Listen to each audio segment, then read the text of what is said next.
और अहम खबर इस वक्त मुंबई से ही आपको बता दें, जहां 24 घंटे से मूसलाधार बारिश हो रही है। मुंबई के कई इलाकों में भर गया है पानी। हिंदमाता, दादर, सायन में पानी भरा है। मौसम विभाग ने जारी किया था येलो अलर्ट। महाराष्ट्र के कई जिलों में भारी बारिश हो रही है आज।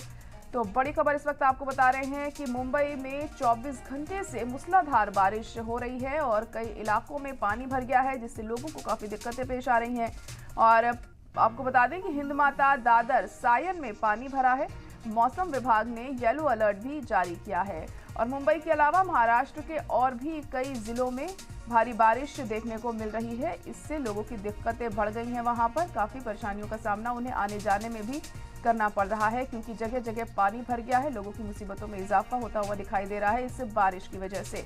तो हिंदमाता, दादर और सायन में भारी पानी भरने से काफी दिक्कतें लोगों को पेश आ रही हैं। पिछले 24 घंटे से लगातार मूसलाधार बारिश हो रही है और ये बारिश रुकने का नाम नहीं ले रही है। और कब तक यही हालात यहाँ बने रहते हैं, ये देखना अहम होगा। और न सिर्फ मुंबई बल्कि महाराष्ट्र के और भी कई जिले ऐसे हैं जहां पर लगातार ये बारिश जारी है।